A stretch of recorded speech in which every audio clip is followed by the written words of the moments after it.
Hello aqua friends, welcome to my channel. Today I have a autumn leaf, and yes, it is that season, so we're going to get started, and I'm going to show you how to create a very vibrant yellow leaf that's backlit and has some bokeh lights, and it's so much fun to paint. So let's get started.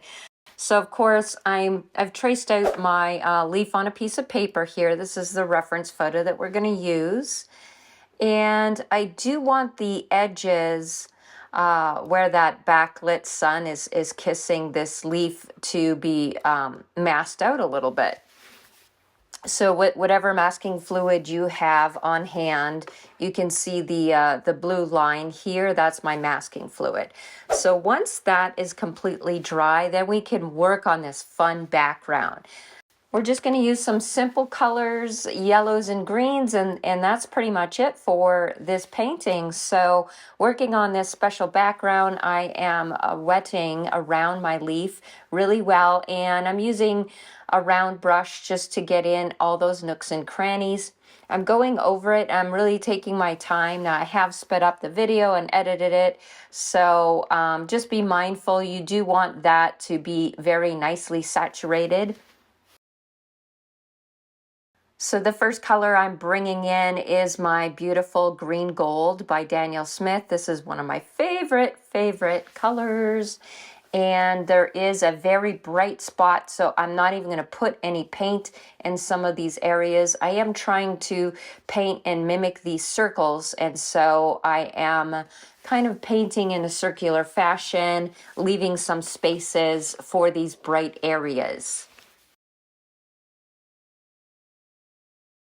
Now, to continue on and get darker where I need to, I'm going to bring in some of the greens that I have in my palette. I have sap green.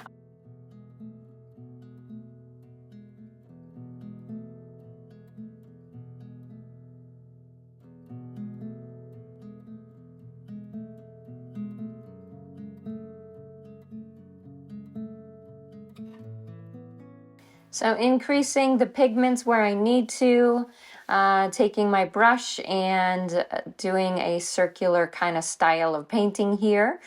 Now the darkest greens I have in my palette is the shadow green. And in the left-hand bottom corner is where it is the darkest, so I'm going to be adding in those darker hues.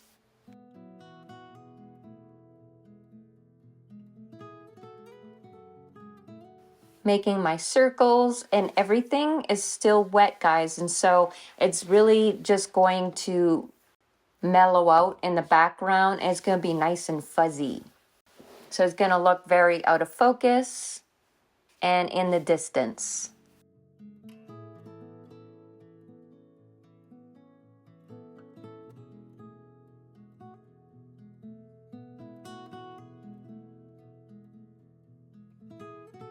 So I'm pretty happy with that. There's this little area on the right hand side in the bottom. So I'm using my sap green, same colors, my green gold, my sap green, and shadow green.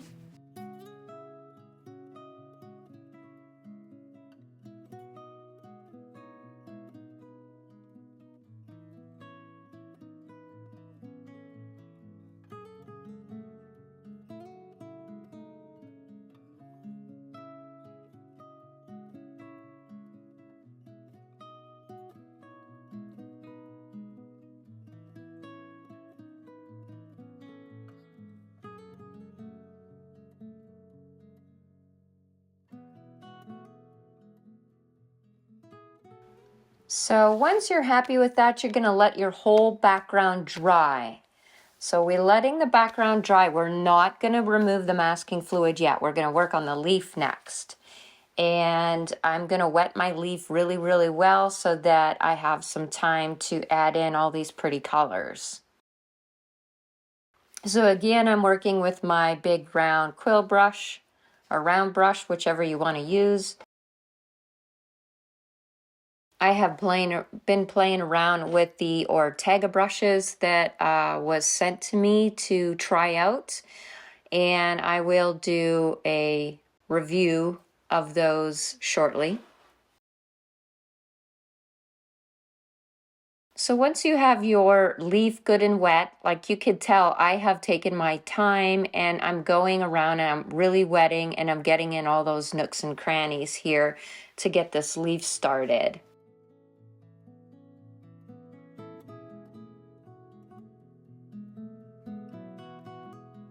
Now the first color that I'm going to use is my cadmium yellow. I want the leaf to be on the more yellow side, and I will be adding some greens, but it's going to be more on the yellow side.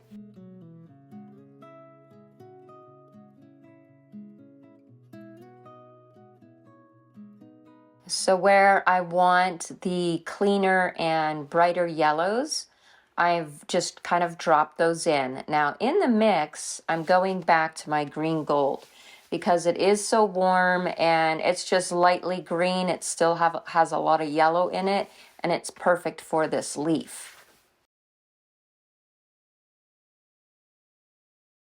If you don't have this color, guys, you could always just take a little bit of green on your brush and mix it in with your yellow, and you will get a yellow-green color like this as well.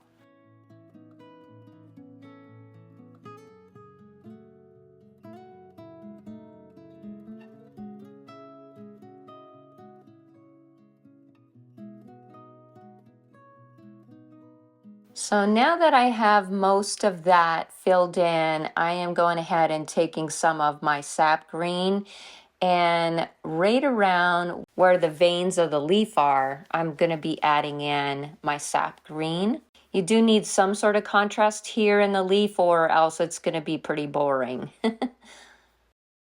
So everything is still wet. I have some time to add in some of these extra colors.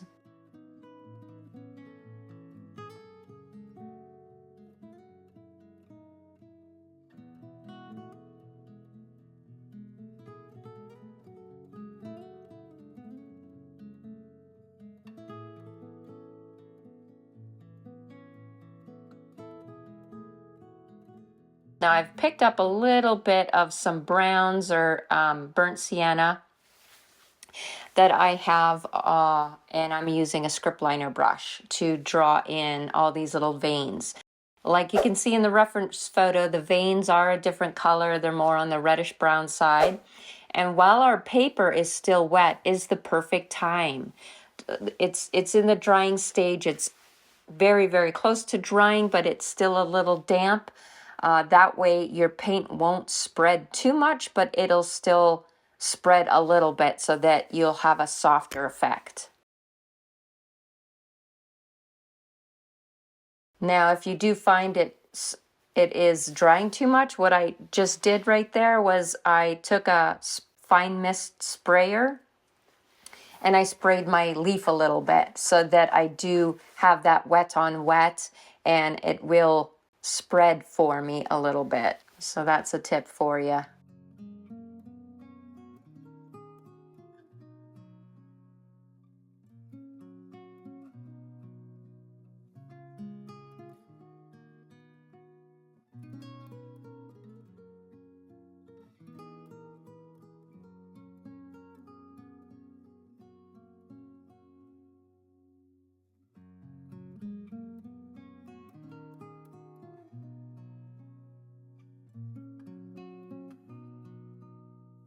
I'm really happy the way the veins have softened, and I'm just lifting up a few spots where I see the lighter areas on the leaf. Some final little touches is just adding some burnt sienna and making some little marks on the leaf because, no leaf is perfect. It always has some sort of little imperfections and little dots, and it just kind of adds to the realism.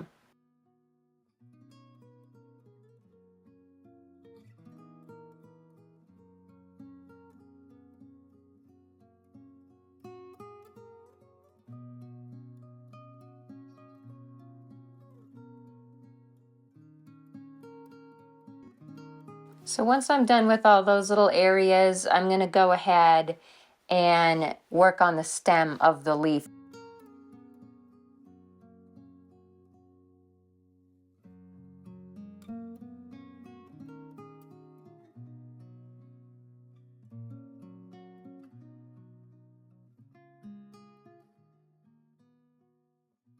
So once that is completely dry, I'm using a stencil, a circular stencil, and I am going to lighten up some areas just to enhance that bokeh effect that we painted in the first step. So if you want a soft effect, you could use a damp brush like I'm doing, and this is just a little tiny mop brush that's really short and it works good for lifting. On some of the circles, I did want a stronger effect, and then you can use a magic eraser, a little bit of a magic eraser or a magic eraser sponge. And so that's what I'm using there, and notice that it does lift off a lot more paint. So between those two different techniques, I don't, like I said, I don't want to overdo it, but I do want to add some of these really nice big circular spots.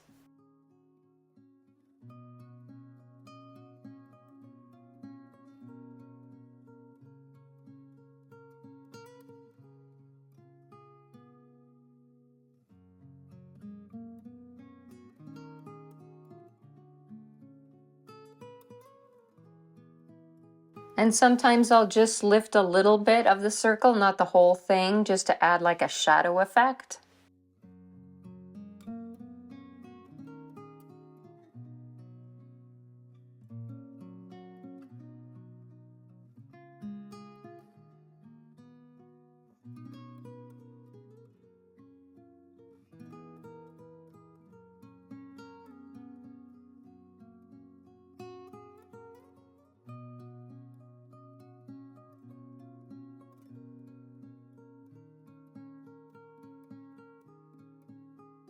Once you're happy with the amount of bokeh areas that you've lifted, if you don't have stencils, you could use a sponge.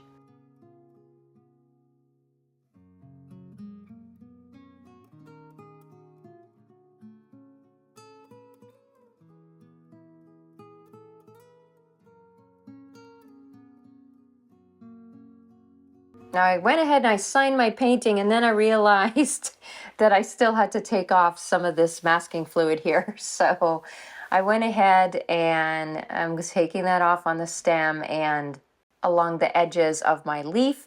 And notice how much that really makes it pop out from the background and really gives it that nice sun-kissed backlit look.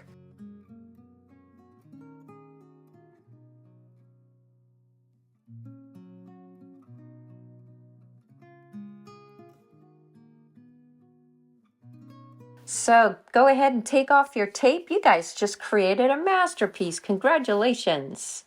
Thanks for watching. I'll see you next time.